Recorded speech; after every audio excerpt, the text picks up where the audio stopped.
우리 가톨릭 교회는 오래전부터 이민자, 난민, 타국인, 약한 이들을 보호하는 것은 단순한 정치 문제가 아니라 인간의 존엄성과 우리 복음의 문제로 가르쳐 왔습니다.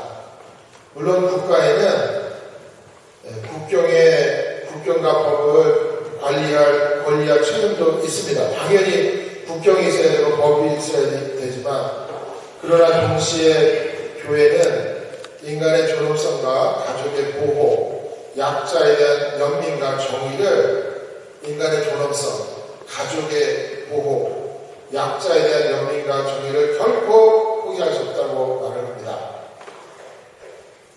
여기 보면 여러 곳에서 우리 가톨릭 교회가 교회 안에서만 있는 게 아니라 밖으로 나가서 이런 우리 사회 정의를 실천하는 걸 볼 수 있고, 이거 보면은 마리아, 요셉, 아기 예수님이 이집트로 도망가는 거예요. 난민이죠, 난민. 지금으로 말하면 난민이에요, 난민. 우리 홀리 패밀리, 성 가족은 난민이었어요, 난민. 그래서 우리 이 사진에서도 볼 수 있듯이 우리 가톨릭 교회가 사회 정의를 실천하려고 거리로 나간 걸 볼 수가 있어요. 제가 여러분 이거 바티칸에 베드로 광장에 있는 사진입니다. 이건데 굉장히 흥미로워요. 여러분 지금도 있나요 이거? 요새 로마에 갔다 오신 분 계세요? 이걸 여기 보게 되면은 정말 다양한 시대, 다양한 인종, 다양한 문명의 사람들이 나옵니다. 여기 가만히 보게 되면은 유럽의 이민자들, 아프리카의 난민, 유대인, 피난민, 현대 난민, 가난한 노동자, 어머니와 아이들이 함께 표현되어 있는데, 우리의 역사는 이주와 이동의 역사라는 것을 볼 수가 있어요. 그런데 여러분 잘 보면 여기 천사의 날개가 삐쭉하게 올라와 있는 걸 볼 수가 있어요. 여기 천사 날개 보이시나요? 네. 천사 날개가 삐쭉하게 되어 있는데, 시브리서 13장 2절에 나그네 대접하기를 소홀히 하지 마시오. 어떤 이들은 모르는 사이에 천사들을 대접하였습니다 라고 되어 있어요. 처음에는 그냥 구름처럼 보이는데 그 가운데 천사의 날개가 숨어 있습니다. 이민자와 난민 안에도 하나님의 현존이 계시고 우리가 모르는 사이에 천사를 맞이할 수 있다는 상징입니다. 그래서 프란치스코 교황님께서는 이민자를 단순히 문제라고 보지 말고 사람의 얼굴로, 인간의 얼굴로 봐라 라고 말씀하십니다. 두려움보다는 연민을 가지고 교회는 문을 닫는 공동체가 아니라 맞아들이는 공동체가 되어야 한다. 그러니까 교회는 문을 닫는 공동체가 아니라 맞아들이는 공동체가 되어야 한다고 말씀하십니다. 그래서 보면은 아브라함도 사실은 떠나는 사람이었죠. 이스라엘은 이방인이었어요. 400년 동안. 성가족도 홀리 패밀리에서 피난민이었고 우리 초기 교회도 흩어진 공동체였어요. 그래서 이 조각상은 단순히 현대사의 이야기가 아니라 성경 전체의 흐름을 담고 있습니다. 그래서 제가 오늘 여러분과 함께 나누는 이야기를 동상과 함께 시작을 했어요. 첫 번째는 우리 성서는 이민자의 이야기입니다. 사실 성경 자체가 이동하는 사람들의 이야기입니다. 아브라함도 고향을 떠난 이주민이었어요. 하나님께서는 너는 네 고향과 친족과 아버지 집을 떠나 내가 보여줄 땅으로 가거라. 그래서 아브라함은 낯선 땅에서 떠나는 사람이었어요. 우리도 이민자잖아요. 저도 한국에서 여기 정말 아무것도 없이 이민 가방 하나 들고 온 사람이잖아요. 그래서 우리 아브라함은 낯선 땅에서 떠났던 사람이었습니다. 이스라엘 백성은 어땠느냐? 이스라엘 백성도 이집트에서 노예 생활을 하고 광야를 떠돌았어요. 그래서 구약성서는 반복해서 말합니다. 신명기 10장 19절에 너희도 이집트 땅에서 이방인이었으므로 이방인을 사랑해야 한다. 너희도 약자였던 적이 있지 않느냐는 기록입니다. 이거 정말 기가 막힌 얘기죠. 지금 이스라엘에서 벌어지고 있는 건 기가 막힌 얘기예요. 우리 이스라엘 성경시대 가면 그 장벽을 주잖아, 장벽을. 그 팔레스타인들하고 이스라엘 차서 장벽을 그냥 이게 몇 미터 장벽, 20m, 30m 그 장벽을 그 갈라버리잖아. 이게 말이 되니까. 그리고 가자에서 벌어지는 일을 보면은 이게 말이 안 돼요. 우리 성서에 하나님의 말씀이 너희도 이집트 땅에서 이방인이었으니 이방인을 사랑해야 한다. 너희도 약자였던 적이 있지 않느냐 하는 거예요. 하나님의 특별한 말씀은 구약 성서에서 하나님께서 특별하게 보호하라고 하신 사람들이 있어요. 과부, 고아, 가난한 이, 이방인, 나그네, 이민자. 왜냐하면 가장 힘없는 사람들, 힘없는 사람을 보호하라는 거예요. 보호하라는 거예요. 그리고 계속해서 예수님과 이민자의 모습을 보면은 예수님도 피라민이었어요. 예수님의 가족은 헤로데의 박해를 피해 이집트로 피신했습니다. 즉, 성 가정 자체가 난민 가족의 경험을 했어요. 그래서 마태복음 25장에 예수님께서 말씀하실 때 내가 나그네였을 때 너희가 나를 받아들였다. 그러니까 그러잖아요. 예수님 먼저 나그네였을 때 언제 있으셨습니까? 내가 병들고 힘들었을 때 너희가 나를 찾아줬다. 예수님 언제 병들고 힘들고 굶주린 적이 있었습니까? 그랬잖아요. 예수님께서 너희들 중에 가장 약하고 어렵고 힘들고 가난한 일에 해준 것이고 나에게 해준 것이다. 그래서 내가 나그네였을 때 너희가 나를 받아들였다. 그래서 교회가 이 말씀을 매우 중요하게 여깁니다. 왜냐하면 낯선 사람을 대하는 태도가 곧 그리스도님을 대하는 태도이기 때문입니다. 그래서 가톨릭 교회, 사회교회의 핵심 원리는 인간의 존엄성은 모든 인간은 하나님의 모습대로, 모상대로 창조되어 거예요. 하나님 안에 우리 안에 하나님의 모습이 담겨져 있기 때문에 사람을 함부로 대할 수가 없는 거죠. 그래서 시민권이 있냐 없냐, 서류가 있냐 없냐, 국적이 어디냐 보다도 먼저 인간의 존엄성이 있다는 거죠. 사람 존엄성이 있는 거예요. 사람을 함부로 해서는 안 되는 거예요. 길거리에서 막 동물 짐승처럼 던져놓고 막 수갑 채우고 막 내다듬는 게 달라붙어가지고 그걸 우리가 텔레비에서 맨눈으로 보면서도 아무 말도 못하고 아무 말도 못하잖아요. 아무 말도. 그래서 우리 동부부 가톨릭 천주교회에서 우리가 한 거예요. 제가 한 거예요. 너무 감사하고 은혜롭고 아까 함께 가자 우리 일을 노래 우리가 너무 은혜롭고 감사하네요. 아까 우리 공동체 선거에서 부르던 노래 우리가 너무너무 좋았어요. 왜냐하면 이거는 안 되는 건 그렇게 해서는 안 되는 거잖아요. 사람의 존엄성이 있는 거잖아요. 그리고 가톨릭 교회 사회에는 공동선이 있어요. 공동선. 국가는 질서를 지키고 국경을 지키고 안전을 보호할 책임이 있어요. 당연한 거죠. 국경이 없는 나라가 없어요.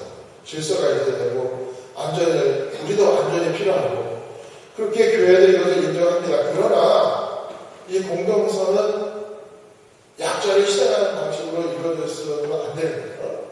약자를 보호하면서 이루어져야지 약자를 희생하면서 이루어질 수 없어요. 특히 가족을 보호해야 돼요. 패밀리를 보호해야 돼요. 패밀리. 가족을 강제로 분리하는 것은 안 되는 거예요. 그죠? 어린애들 여기다 가지고 부모를 쫓아. 우리 교회에서도 벌써 두세 명의 가족이 아버지가 잡혀갔어요. 그래서 부모와 자녀가 찢어지고 두려움 속에 살아가는 상황을 우리 교회는 매우 심각하게 바라보고 됩니다. 그 다음에는 연대성, 함께하는 거예요. 우리 아까 노래도 함께 가자 우리 일을 우리가 서로 연결되어 있는 거예요. 연결되어 있어요. 그죠? 이민자는 문제가 아니야. 이민자는 문제로 프라블럼으로 보는 게 아니라 사람이고 형제 자매이고 그리고 무엇보다도 하나님의 자녀예요. 사람이고 형제 자매이고 하나님의 자녀입니다. 그러면 교회가 불법주의를 무조건 지지하느냐? 아니죠. 가톨릭 교회는 국가가 국경을 관리할 권리가 있는 거예요. 그렇잖아요. 그게 없으면 나라가 어떻게 지탱해요. 그리고 합법적인 질서 그리고 사회의 안정을 인정합니다. 하지만 동시에 인간을 비인간적으로 다루는 건 하자면 안 되는 거예요. 이걸 보고도 가만히 있으면 안 되는 거예요. 안 된다고 말을 해야 되는 거예요. 그리고 공포와 혐오를 조장하는 거. 이게 뭡니까? 공포와 혐오를 조장하는 거.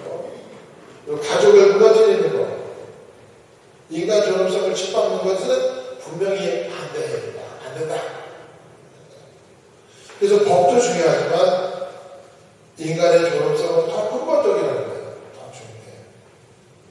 또 우리 주교님께서 우리 같은 사제들한테 보낸 편지 중에 do something, 야 너희들 뭐라도 해라. 이게 그 말씀이에요. 뭐라도 해라. 어떻게 교회가 다 입 막고 있냐. 세상에서 그런 일이 막 벌어지고 팔팔에서도 막 잡혀가고 이 모든 것에 큰 영향을 미치고 있는데 뭐라도 해라라는 말씀이에요. do something. 아마 주교님이 말씀하신 핵심이 있을 거예요. 정치적인 평가를 하라는 게 아니죠. 그죠? 정치적인 평가를 하라는 게 아니라 사람의 인간의 고통 앞에 침묵하지 마라. 인간의 고통 앞에 침묵하지 마라.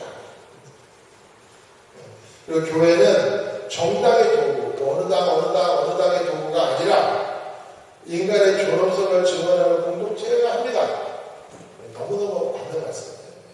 인간의 존엄성을 증언하는 공동체가 합니다. 그래서 우리들의 핵심의 가르침은 성경을 끊임없이 약한 이들, 나그네들, 이미그랜트, 레퓨지를 보호하라고 말한 거예요. 이거는 어떻게 부인할 수가 없는 거예요. 약한 이들, 나그네를 보호해라. 그리고 예수님 자신도 피난민의 경험을 하셨어요. 그리고 우리는 이민자예요. 그리고 가톨릭 사회교회는 국경의 질서를 인정하면서도 인간의 존엄성을 가장 먼저 보는 거예요. 교회가 불법 자체를 미화하지는 않지만 인간을 비인간적으로 대하는 것에는 충분할 수가 없다. 그리고 두려움과 혐오보다는 연민과 정의가 복음의 길이에요. compassion 그리고 정의가 justice가 복음의 길이에요. 그래서 오늘 이민의 문제는 단순한 정치 문제가 아니에요. 그 안에는 두려움, 엄청난 두려움을 사실은 이렇게 얘기하는 것도 요즘 이렇게 얘기하는 것도 걸려가지고 신권자도 쫓아낸다고 하니까 굉장히 큰 두려움이 있는 거예요. 두려움이. 그 다음에 경제적인 문제, 문화가 충돌하고 법의 문제, 안전 문제, 인간의 존엄성 등 모든 게 다 얽혀 있게 됩니다. 그래서 교회는 단순한 이념이 아니라 이 상황 속에서 우리가 어떻게 그리스도의 얼굴을 볼 것인가 라고 묻습니다. 너무너무 아름다운 질문이에요. 여기서 우리가 어디서 그리스도님의 얼굴을 보고 있느냐. 너무너무 아름다운 질문입니다.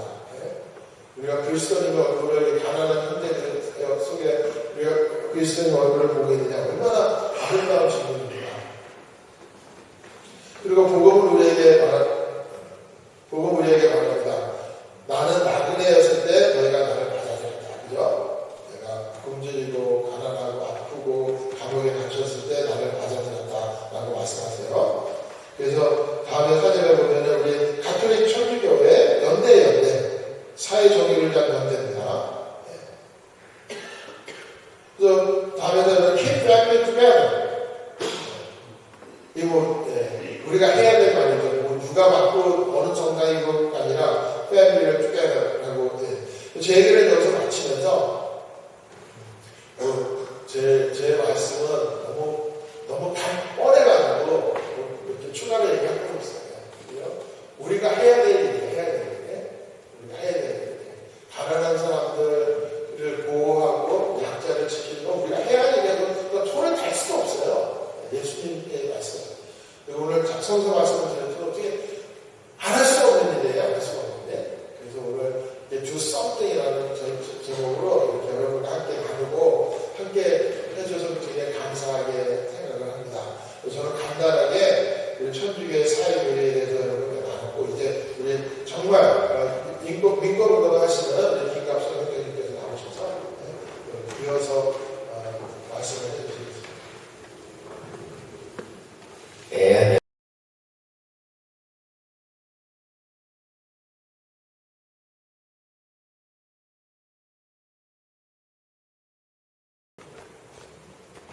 오늘 롱 위크엔드라서 많이들 어디 가시고 그럴 텐데 이렇게 참석을 해주셔서 너무 감사하고요. 제가 오늘 발표하는 주제는 반이민자 정책과 시민사회운동이라는 주제로 이제 말씀드릴 텐데, 저는 미주 한인 봉사교육단체 협의회라는 굉장히 긴 이름의 단체의 국장으로 일을 하고 있습니다. 이 미주 한인 봉사교육단체 협의회는 미 전역의 6개 지역에 있는 커뮤니티 단체들이 하나로 모인 전국 한인 권익단체라고 보시면 되겠습니다. 그래서 뉴욕, 뉴저지에 있는 민권센터가 들어보신 분들 있을 텐데, 민권센터가 이 미주 한인 봉사교육단체 협의회의 가입단체예요. 그래서 여기서 뉴욕과 뉴저지에서 2개 커뮤니티 센터를 운영을 하고 있고, 그리고 약칭 저희가 미교협이라고 부릅니다. 그 교자가 들어가서 교회단체로 오해하는 경우들이 있는데요. 그건 아니고 사회단체입니다. 그래서 이 미교협은 전국에서 크게 모두가 다 커뮤니티 센터들이 5가지 일을 합니다. 첫째는 이민자 권익, 두 번째는 정치력 신장, 세 번째는 청소년 교육, 네 번째는 사회봉사, 5번째는 풍물놀이 같은 그런 우리 문화를 알리는 5가지 활동을 모두가 다 각 지역에서 펼치고 있습니다. 그래서 제가 말씀드렸듯이 첫째가 이민자 권익이에요. 첫째가. 그래서 왜 첫째가 이민자 권익이냐? 아시다시피 지금 전 미국에는 한인들의 경우 거의 7명에서 1명 정도가 서류 미비자입니다. 그러니까 남자, 여자 빼고는 가장 큰 공통의 집단이라고 보시면 돼요. 남자라는 집단이 있고 여자가 있고 그리고 서류 미비자라는 큰 집단이 있습니다. 제가 서류 미비자라고 표현을 하잖아요. 불법 체류자라고 하지 않고 또 불법 이민자라고 하지 않고 우리 친구님도 그런 말씀을 조금 하셨는데 서류가 없는 사람이에요. 저희가 인간 자체를 불법이라고 부를 수 없다. 그러니까 영어로는 no human is illegal. 저희도 이제 불법 체류자를 영어로 표현하면 가장 안 좋은 표현은 illegal alien이라고 표현하는 거고요. 그것보다 조금 괜찮지만 그래도 또 안 좋은 표현이 illegal immigrant. 근데 이제 저희들은 모든 인간은 존중받아야 되기 때문에 인간이라는 사실 자체로도 불법일 수 없기 때문에 다만 서류가 없는 분들이라는 표현을 쓰기로 한 거예요. 그래서 서류 미비자는 undocumented 영어로는 그래서 미국 언론들에서도 이 undocumented라는 표현을 많이 씁니다. 그래서 이 서류 미비자가 지금 한인들의 경우 전 미국에서 거의 15만 명 가까이 있고요. 그리고 전체 서류 미비자는 1,200만 명 정도가 있어요. 그래서 이분들이 지금 다 미국에서 그냥 쫓겨날 처지에 지금 놓여 있는 겁니다. 근데 제가 발표를 하기 전에 그러면은 많은 분들이 먼저 이 얘기를 하세요. 그 사람들 어차피 불법으로 들어왔고 불법으로 살고 있으니 쫓겨나야 되는데 당연한 거 아니야. 지금 신부님께서 좀 말씀하셨던 그런 인간 존엄성을 떠나서 이 사람들은 법을 어겼습니다. 그래서 첫째, 이민법을 어기는 것은 형사법이 아닙니다. 민사예요. 그렇기 때문에 법제자라고 볼 수 없는 거예요, 첫째. 두 번째, 그럼 과연 이분들이 미국에 와서 왜 이렇게 오랫동안 살고 있을까요? 1,100만 명의 서류 미비자 중에 거의 80~90%가 20년 이상 미국에 사시는 분들이에요. 다 최근에 들어온 분들이 아니에요. 그럼 왜 그렇게 살고 있을까요? 미국의 시민권자, 영주권자 등 합법 체류자들이 일자리를 줬기 때문이에요. 그분들이 이 서류 미비자들을 고용하고 있기 때문에 이분들이 계속 미국에 살고 있는 거예요. 그러니까 어떻게 보면 이걸 범죄로 치면 미국인들이 공범을 저지르고 있는 거죠. 그럼 왜 이분들을 고용을 할까요? 왜? 저희들이 팬데믹 기간을 거쳤잖아요. 그때 팬데믹 기간 때 에센셜 워크라고 꼭 필요한 아무리 팬데믹 때문에 다 셧다운이 됐지만 어쩔 수 없이 일을 해야 되는 사람들이 있었어요. 그 사람들을 에센셜 워커라고 했는데 그분들이 어떤 분들이냐? 식당에서 일하시는 분, 식품 가공업에서 일하시는 분, 마켓에서 일하시는 분, 또 의료기관에서 일하시는 분, 의료기관에서 일하시는 분들도 그냥 의사들만 있는 게 아니라 병원 청소하시는 분도 있고 그런 많은 분들이 있잖아요. 그분들한테는 영주권을 주자라는 법안이 연방의회에 상정이 됐었어요. 연방의회.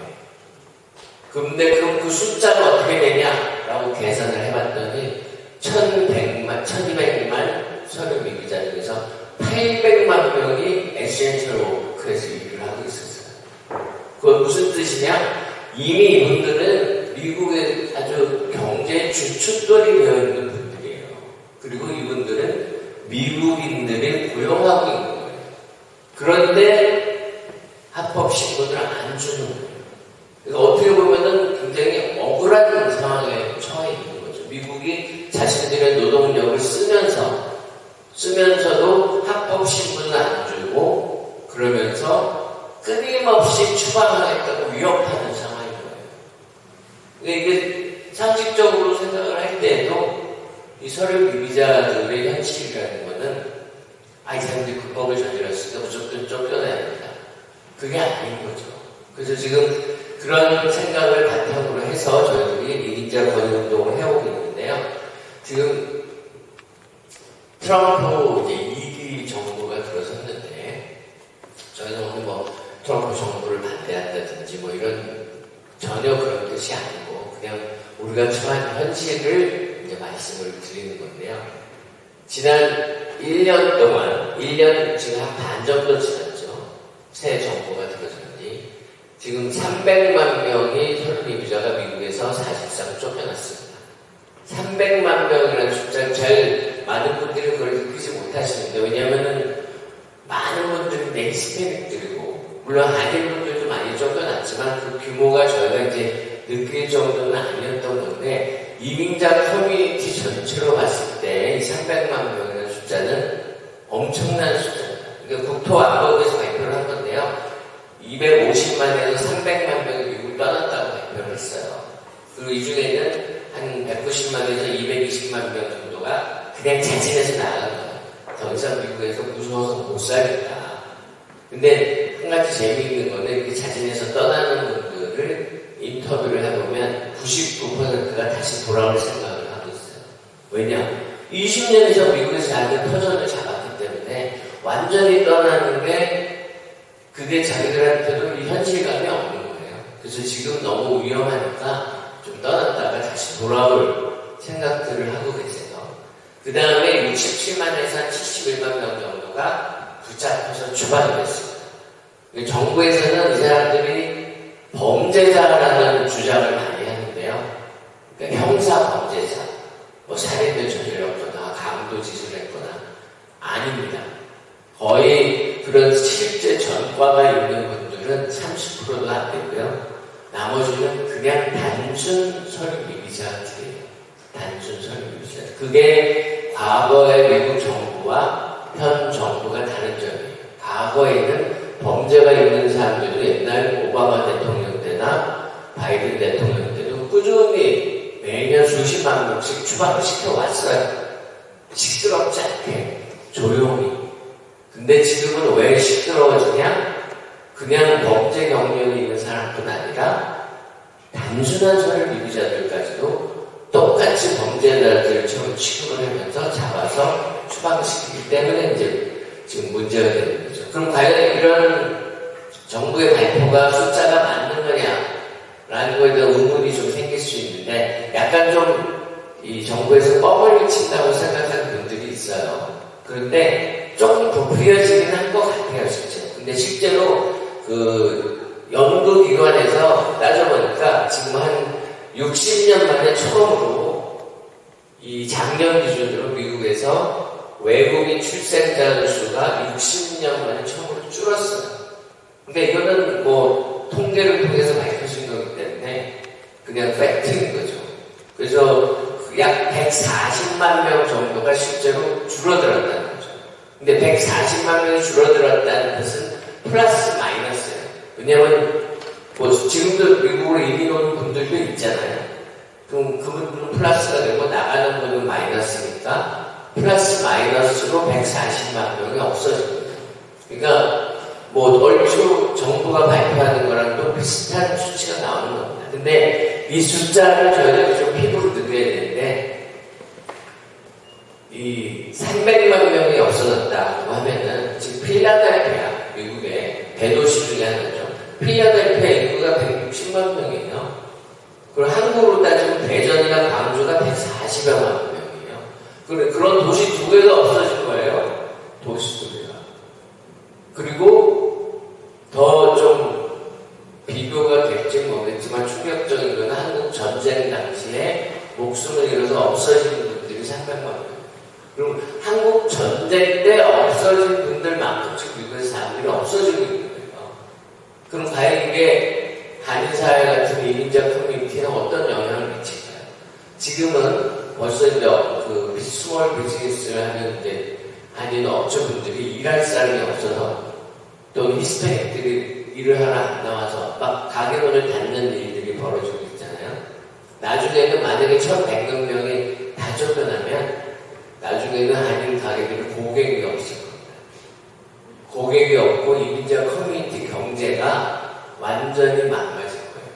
완전히. 근데 지금 정부는 별로 그런 거에 신경을 쓰지 않는 거죠. 월스트리트, 뭐 비트코인, 뭐 이런 IT, AI 이런 쪽에만 신경을 쓰고 실제 저희들이 삶 속에 있는 서민 경제는 망가지는 어쩌든 신경을 안 쓰는 겁니다. 지금.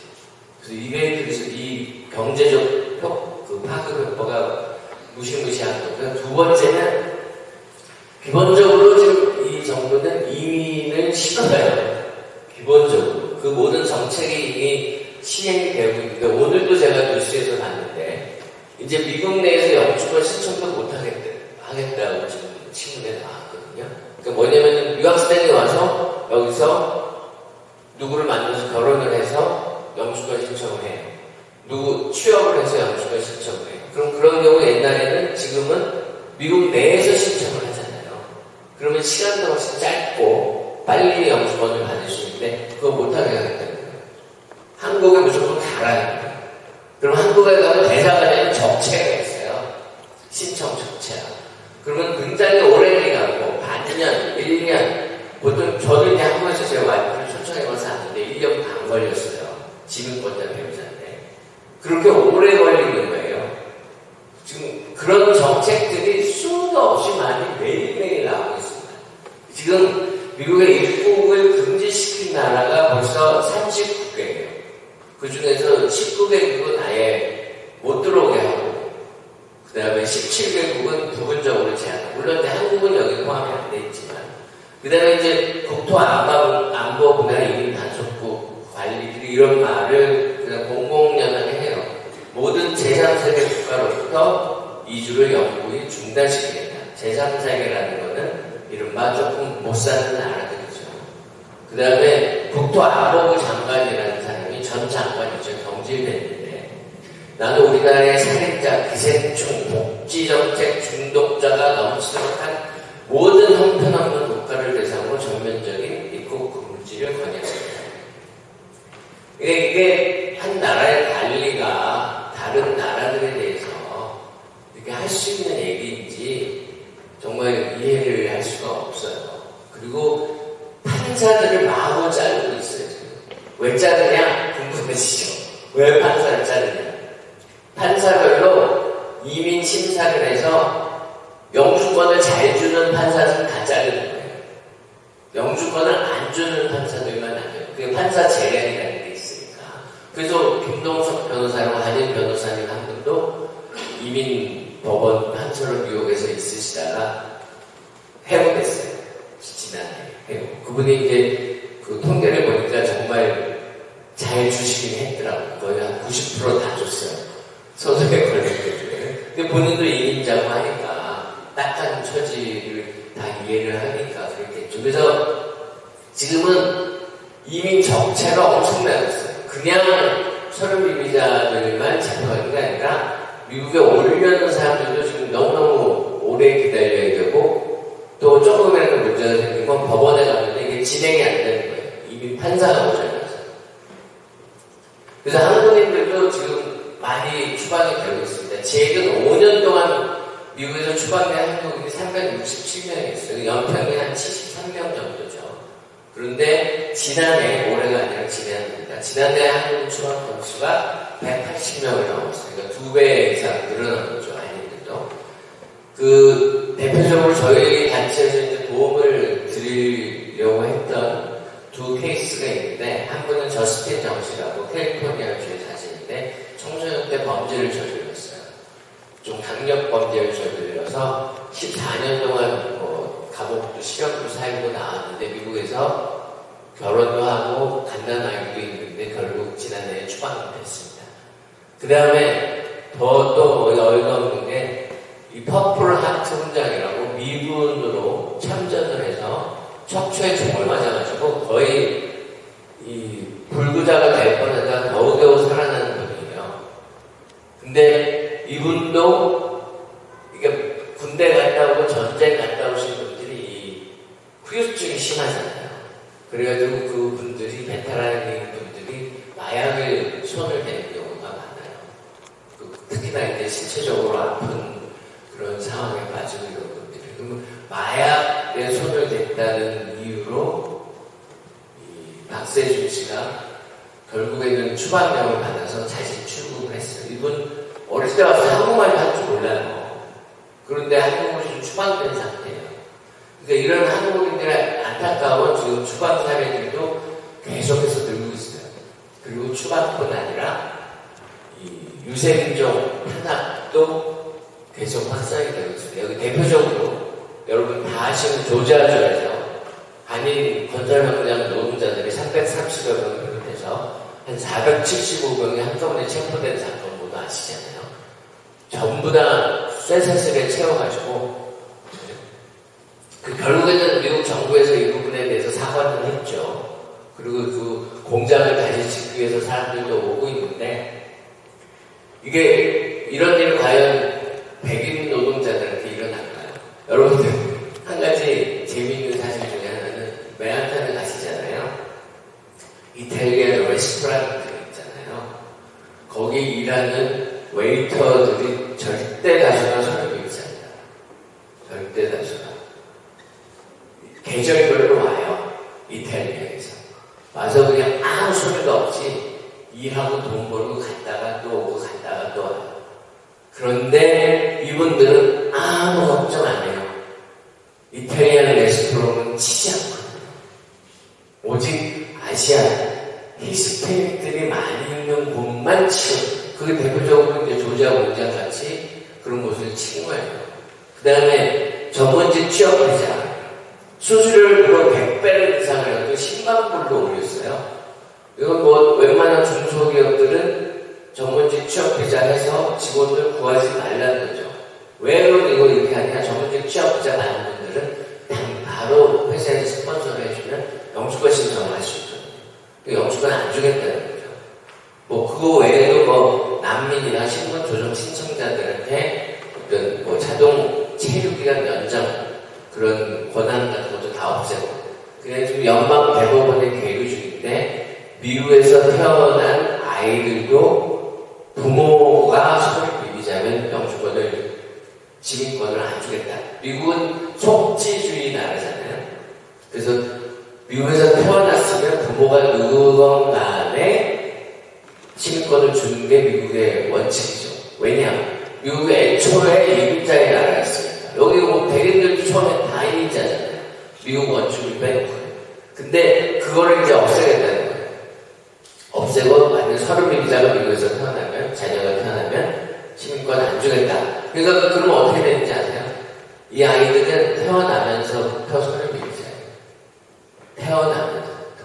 미국을 안 가요. 그런 서류 비자 갓난 아이가 1년에 20만 원씩 생겨요. 1년에 20만 원. 그럼 어떡할 겁니까? 갓난아이들이 이제 막 잡으러 다니게 돼. 소송을 걸어가지고 이거는 헌법 위반이다. 그래서 연방지법, 연방항소법원까지 다 이겼어요. 소송을 한 저희들 측이. 그래서 지금 연방대법원에 마지막으로 가 있어요. 그래서 트럼프 대통령이 대통령 당선될 때 1기 때도 2기 때도 그렇고 외친 구호가 있지 않습니까? Make America Great Again. 마가라고 부르죠. 근데 이제 저희들은 이게 마가가 아니라 마화다. 메이크 아메리카 화이트 어게인이다. 그렇게 저희들은 부르기도 합니다. 그 다음에 이제 지금 정부의 또 한 가지 문제는 이것도 이민자 단속과 연관이 있는데 지금 정부가 거의 금권 정치를 펼치고 있는 상황이에요. 무슨 뜻이냐? 금권 정치라는 것은 정권을 잡아서 정권을 잡은 세력이 돈을 버는 겁니다. 돈. 지금 트럼프는 임기 이후에 거의 한 40억 달러를 취임 이후에 벌었어요. 제일 많이 번 게 이제 암호화폐로 벌었고요. 취임하기 바로 며칠 전에 딱 등록을 해가지고 암호화폐를 발행하기로 해가지고 딱 대통령 되면서 암호화폐를 트럼프 일가가 이제 발급을 해가지고 그걸로 거의 20억 불 이상을 벌었다고 하고요. 그리고 최근에 이제 전쟁들 있잖아요. 곳곳에서 일어난 전쟁들. 그것과 관련해서도 트럼프 아들들이나 일가들이 그 회사들에 전쟁이 일어나고 전쟁이 계속되면 돈을 버는 회사들 투자를 하는 거예요. 그럼 주가가 오르니까. 근데 이거는 그렇다고 쳐도 그러면 이민자 단속과는 또 무슨 관계가 있냐? 지금 미 전역의 이민자 수용소의 80~90%가 다 민영 회사예요. 정부가 운영하는 그 수용소가 아니에요. 개인 회사들이 운영해요. 그럼 이 개인 회사들은 이민자 한 명을 잡아서 하루를 재우면 하루에 160불을 받아요. 무슨 돈으로 받냐? 정부가 주죠. 그럼 정부가 주는 돈, 누구 돈이냐? 우리가 내 세금이죠. 그래서 이 사람들이 떼돈을 벌고 있어요. 그리고 더 심각한 문제는 돈을 버니까 사람을 풀어주지 않아요. 그래서 당장 풀어줘야 될 사람도 계속 잡아놓는 거예요. 돈 벌려고. 그 다음에 심지어는 바로 추방시켜야 될 사람도 잡아요. 추방을 안 시켜요. 그래서 평균 3~4개월 동안 수용소에 잡혀있어요. 이민자들이 추방이 되든 풀려나는 어떻게 무조건 잡으면은 3~4개월은 잡아두고 있는 거예요. 그러면서 하루에 160불씩 받는 거예요. 그러니까 이게 아주 전형적인 이 정치와 이 기업이 서로 결탁돼서 돈을 버는 그런 지금 시스템이 갖춰지고 있는 거예요. 그리고 이민 단속국은 지금 미국 최대 규모의 법 집행기관이 됐어요. 연 예산이 1,750억 달러가 되는데 이거는 연방 수사국이 100억 달러밖에 안 되는데 연방 FBI가 있잖아요. 그 큰 FBI에 17배나 예산을 써요. 다 저희가 낸 세금이에요. 저희가 낸 세금을 가지고 저희 이웃들을 지금 잡아가고 있는 거예요. 그 다음에 이 IT 업체들이 지금 트럼프 정부랑 손을 딱 잡고서 대표적인 게 이제 팔란티어라는 업체인데 이 이민자들을 잡는데 첨단 기술을 이 사람들이 개발을 해요. 요즘 어느 정도로 개발을 하냐면요. 얼굴을 스캔해서 이 사람이 혈압이 있었다 아니다를 다 파악을 해요. 지금 정말 어이가 없는데 이민 단속부에서 안경을 개발하고 있어요. 그 안경은 뭐냐? 이 안경을 쓰면 자기들 데이터베이스에 잡혀져 있는 얼굴 인식 기능을 통해서 안경을 쓰고 다니면은 삥 하고 뜨는 거예요. 혈압이잖아요. 그걸 지금 개발하고 있어요. 돈이 많으니까 그 돈을 가지고 별걸 다 지금 개발을 하고 있는 거예요. 그래서 그럼 그런 IT 업체들에 또 누가 투자를 하고 있냐? 트럼프 행정부의 관료들이 또 투자를 하고 있는 거예요. 그러니까 이게 경제적인 것과 정치적인 것이 결탁이 돼서 지금 금권 정치로 심각하게 나가고 있다는 좀 의혹이 제기가 되고 있어요. 그러면 지금까지 참 힘든 얘기예요. 너무너무 지금 상황이 힘든 상황인데 그럼 우리들은 오늘 신부님이 말씀하신 do something. 우리는 도대체 무슨 일을 해야 되냐를 지금 말씀드릴게요. 일단은 피해를 입은 이민자들을 보호해야죠. 우리 이웃들을 보호를 해야죠. 그리고 실제 성공한 케이스들도 있어요. 지금 Real is Free라고 되어 있잖아요. 누구냐면 김태형 씨라고 청소년 때 저지른 경범죄 때문에 영주권자인데 한국의 동생 결혼식에 갔다가 돌아오는 길에 샌프란시스코 공항에서 붙잡혀갔어요. 그 경범죄 때문에. 그래서 영주권자라는 이유로 당신은 영주권자지만 경범죄를 저지른 기록이 있기 때문에 추방돼야 된다. 근데 아까 말씀드렸죠. 바로 추방 안 시켜요. 샌프란시스코 공항에서 그냥 못 들어오게 하는 거잖아요. 그렇게 안 해요. 수용소에 넣어요. 수용소에. 그리고 그 수용소에서 4개월 동안 있었어요. 그리고 법원에서 이 사람은 추방할 건덕지가 없다라고 풀어줬어요. 그러니까 4개월 동안 돈 버는 거예요. 수용소는. 근데 이제 이런 분 같은 경우 저희들이 구명활동을 정말 열심히 했습니다. 심지어는 이재명 대통령이 워싱턴 DC에 왔을 때 저희들이 그 어머니한테서 편지를 받아서 이재명 대통령한테까지 전달을 했어요. 근데 이재명 대통령께서 놀랍게도 그 처음부터 끝까지 다 읽고 대사관에 지시를 해서 대사관에서 가족들도 만나고 그렇게 지원을 좀 했어요. 근데 저희들이 이제 한 자원봉사자 한 140명 정도가 8주 동안 매일 전화를 했어요. 어디다 전화를 했냐? 연방의원, 연방정부, 심지어는 이분이 잡혀있는 수용소에까지 전화를 했어요. 풀어주라고. 그러니까 이제 나중에 그 사람들이 저희들이 전화를 딱 정해진 시간에 하니까 그때가 되면 전화를 아예 안 받는 거예요. 귀찮으니까. 그리고 4개월 동안 이렇게 잡혀있으니까 얼마나 거기서 또 외로워요. 한인들이 별로 없거든요. 대부분이 다 히스패닉들. 그래서 이 사람들이 격려가 되려고 편지 보내기 운동도 하고 그렇게 열심히 노력을 한 경우가 4개월 만에 겨우겨우 석방이 됐습니다. 이렇게 성공한 케이스들도 있어요. 물론 거의 대다수는 어쩔 수 없이 추방을 당하지만 그 다음에 입양인들의 문제가 또 있습니다. 이것도 조금 설명이 필요한데 미국이 전 세계에서 입양인에게 자동으로 시민권을 주지 않는 유일한 나라예요. 입양이 돼서 와도 부모가 5년 후에 시민권 신청을 해야 돼요. 그러지 않으면 시민권이 없어요. 그러니까 어떤 현상이 벌어지냐? 부모가 그걸 까먹어. 그러면 이 사람은 영주권으로 그냥 사는 거예요, 평생을. 자기도 몰라, 영주권인지 시민권인지. 그러다가 청소년기에 약간 비행에 연루되거나 뭐 그런 일이 생겨서 범죄에 연루되면 추방이 됩니다. 그래서 추방된 입양인들이 굉장히 많아요. 지금 거의 한인 입양인들만 해도 시민권이 없는 한인 입양인이 지금 10,000여 명 이상이 있어요. 그래서 실제로 저희들이 아는 추방 위험에 놓여져 있는 입양인들만도 10여 명이 넘어요.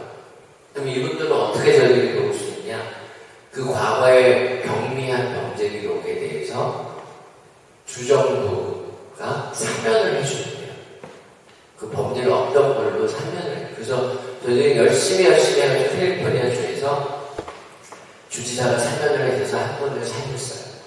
그래서 그분은 이제 영주권도 다시 돌려받고 이제 시민권도 다시 신청할 수 있는 위치가 됐죠. 그래서 이런 도움들을 또 저희들이 할 수 있고 그 다음에 그 외에도 그 밑에 이제 막 울고 있는 그 아이는 그 종교 비자로 와 있는 그 어머니와 같이 와 있다가 이 비자를 변경하는 중간에 갭이 생겨서 그 갭 기간 동안 신분이 없어진 거예요. 근데 그때 잡아가는 거예요. 이 민간소속이. 그래가지고 이분 같은 경우도 구명운동을 열심히 해서 이분은 정말 럭키하게 한 일주일 만에 풀려났어요.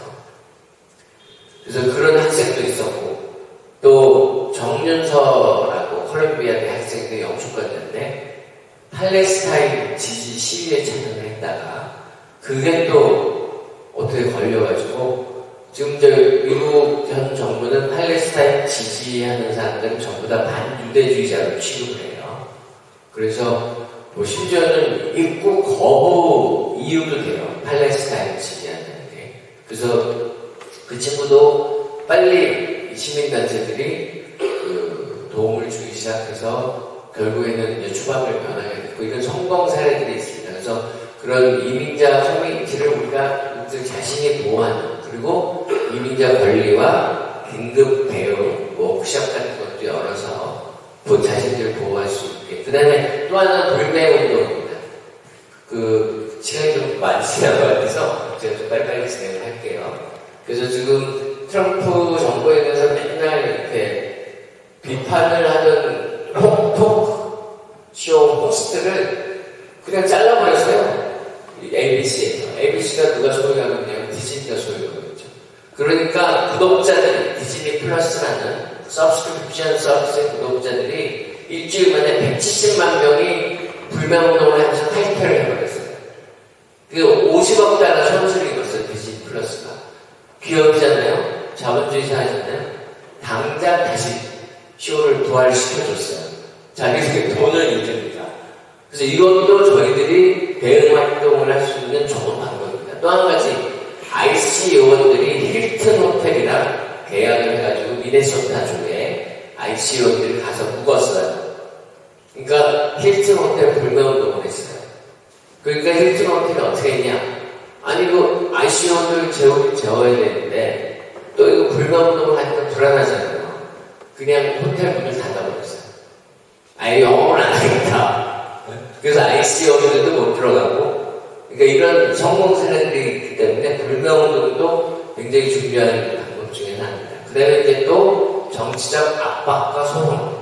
연방 의원들한테 전화 걸어서 이 이민자 단속 정책 중단해라, 바꿔라.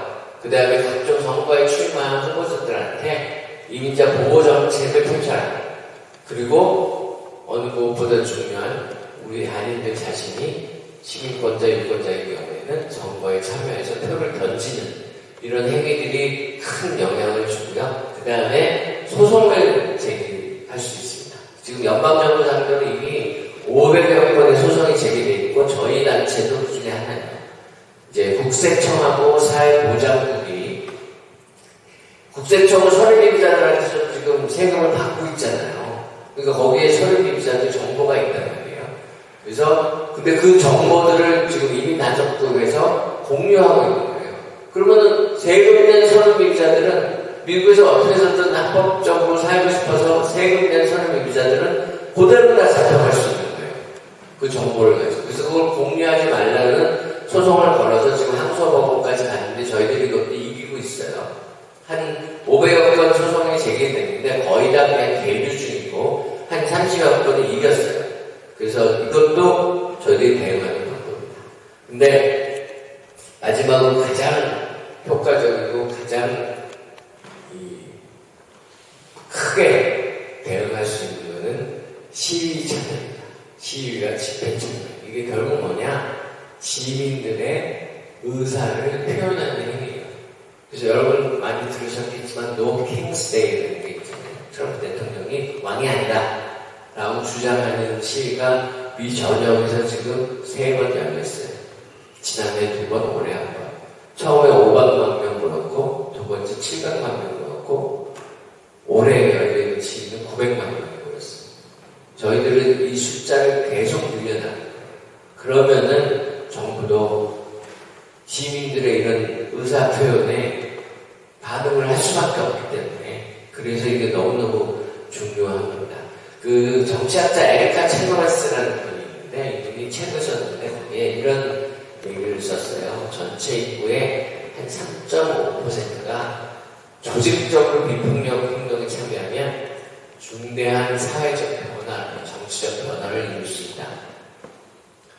소수라 하더라도 3.5% 소수잖아요.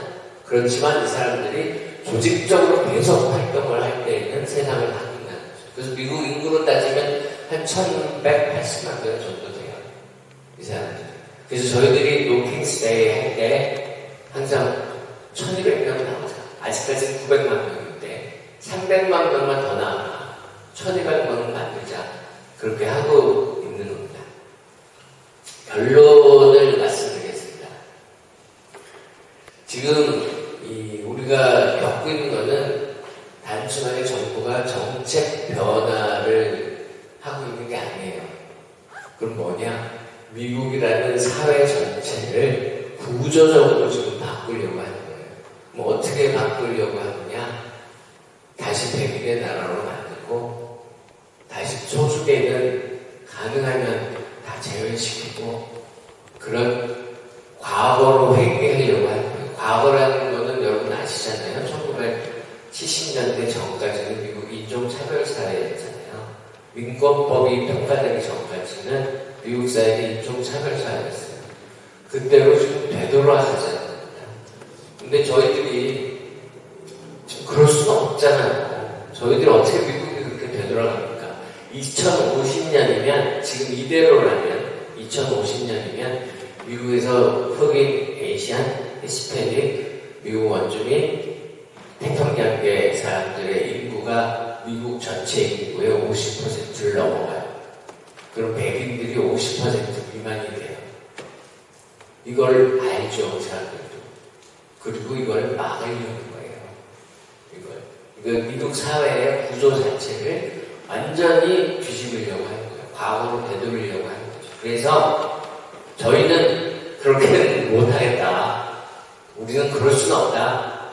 미국은 이민자의 나라다. 그렇기 때문에 그 참여를 통해서 우리가 세상을 바꿀 수 있다는 사실을 알고 참여를 했으면 좋겠습니다. 그래서 저희들이 항상 외치는 구호가 이겁니다. citizenship for 모든 미국에 사는 사람들에게 시민권을 보장해라. 이 사람들도 우리 사회에 고생하고 우리 사회를 지탱하고 있는 중요한 사람입니다. 이렇게 주장을 하고 있습니다. 네, 감사합니다.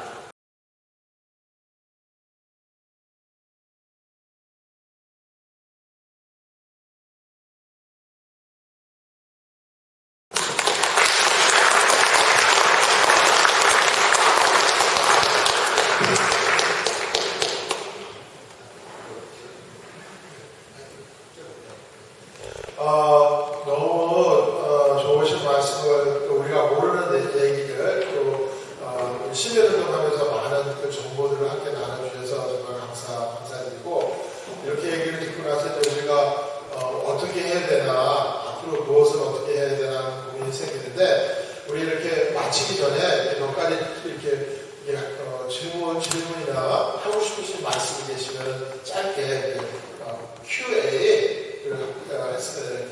내가 이렇게 질문이 있다. 이 말을 하겠다라는 분 계세요? 아까 낮에도 KCS에서 다녀왔는데요. 이제 저소득층이나 뭐 이렇게 도움이 필요한 사람들, 의료든 뭐 그런 거에 도움이 필요한 사람들이 이제 저희 이렇게 뭐 한인사회 아니면 히스패닉 그런 분들이 많이 계신데 이렇게 좋은 그런 기관이 있고 도움을 주려고 하는 하지만 그런 이제 서류적인 걸 이렇게 쓰다 보면 거기 이제 레코딩이 들어가면은 이제 걸릴 수 있다라는 그런 것 때문에 그 진료도 공짜로 받을 수 있음에도 불구하고 움직이지를 못하는 히스패닉들 많이 보면서 너무 안타까운데 그런 것들도 이런 것은 또 한 일환이 될 수 있을까요? 성역 운동한다고 우리가 우리 이름을 썼다가 우리 이름들이 다 다시 우리에게 불리하게 작용하고 노킹 때 나갔다가 안경 써가지고 이렇게 얼굴 잡히지 않나. 네, 그래서 저희들이 이런 활동을 할 때 원칙이 첫째 있습니다. 영주권자도 저희들이 권유하지 않아요. 시위에 나가거나 뭐 서명운동을 하거나 이런 걸 할 때에는 반드시 시민권자들이 앞장서고 이 영주권자나 서류 미비자인 분들은 가능하면 참여하는 걸 저희들이 권유하지 않고요. 그 다음에 지금 가장 큰 문제되는 것 중에 하나가 세금 보고예요. 세금 보고를 서류 미비자들이 해야 되냐 말아야 되냐. 세금 보고 같은 경우 왜 하냐면 서류 미비자분들이 혹시라도 나중에 영주권 주는 프로그램이 생기면 굿 모랄 캐릭터라는 걸 따지거든요. 이민나소부에서. 그럼 세금을 냈냐 안 냈냐가 가장 중요한 기준이에요. 세금을 내왔으면 이 사람은 도덕적 성격이 좋은 사람이다 라고 취급을 해. 그래서 거의 서류 미비자의 절반 이상 세금을 내고 있어요.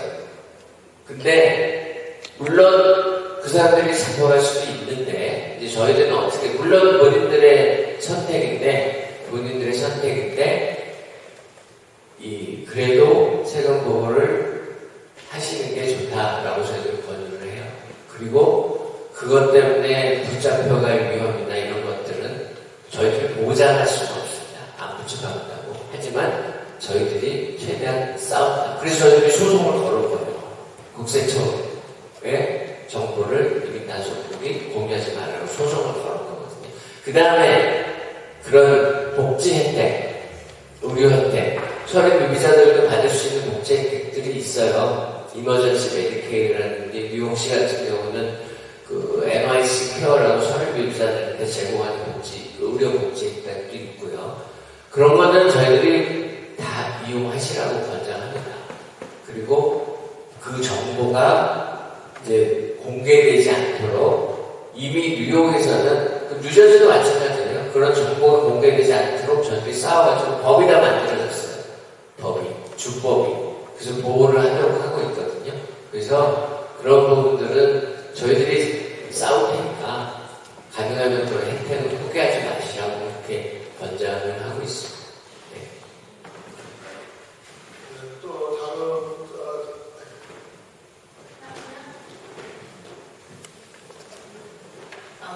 집회에 참석하고 싶은데 어디다 민권센터에다 등록을 해야 되나?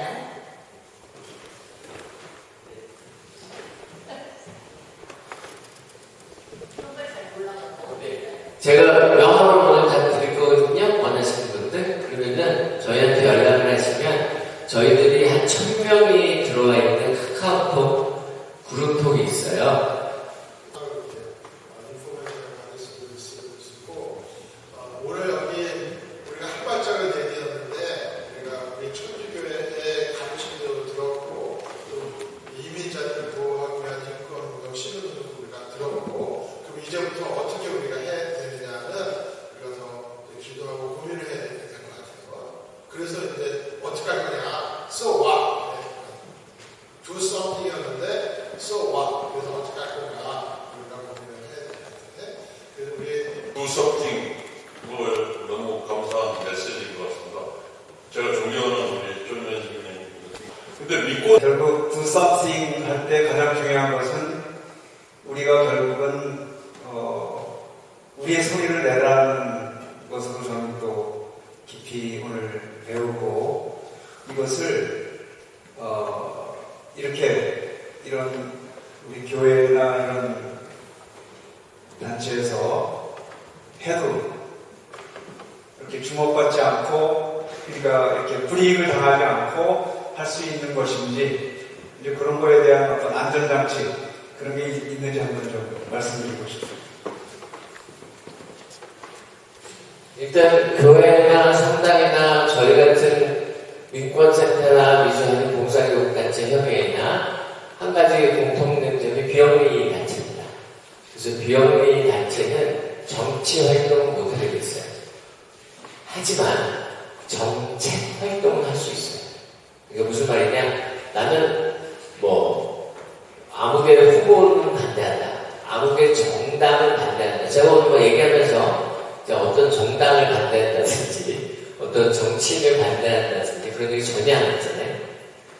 그 사람들이 펼치는 정책을 지적하고 그 정책을 바꾸라고 하는 것은 누구나 다 할 수 있습니다. 그건 합법이에요. 합법. 그렇기 때문에 저희들이 그런 행동에 나선다고 해서 그걸 가지고 시비를 걸면 물론 시비를 걸 수 있습니다. 시비를 걸 수 있어요. 이미 트럼프 정부가 취임하자마자 저희 같은 이 전국의 이민자 교육단체들 100여 개의 편지를 보냈어요. 당신들 조사합니다. 그때 이제 LA에서 좀 약간 굉장히 소요 사태가 크게 일어났어요. 이민자 단속 때문에. 그랬더니 당신들 같은 단체가 이런 소요 사태를 일으키는 원형들이다 그래가지고 편지를 쫙 보냈어요. 근데 편지 보내고 나서 아무것도 안 해요. 지금까지 1년이 넘도록. 그러니까 그렇게까지 겁을 내실 필요는 없고, 다만 특정 정당이나 정치 지지 반대 이것만 안 하시면 합법적으로 충분히 활동을 할 수 있고요. 그리고 어느 단체가 어느 개인건 간에 부담 가는 하지 하지 않으시면 됩니다. 부담감도 하지 않으시고 그 각자의 처해진 조건에 맞게 조금씩이라도 뭐 하다못해 뭐 행사에는 시위에는 참여를 못 하시더라도 뭐 그냥 응원을 해주시고 뭐 그런 여러 가지 방법을 참여할 수 있으니까요. 그것도 다 큰 힘이 됩니다. 그러니까 뭐 그런 식으로 참여하시면 됩니다. 네. 네, 이제 앞으로 여기서 어떻게 할 건가는 우리가 더 기도하고 고민하면서 우리가 여기서 멈추지 말고 앞으로 또 전진할 수 있는 그런 우리 교회가 됐으면 하고요. 노래 몇 곡 부르고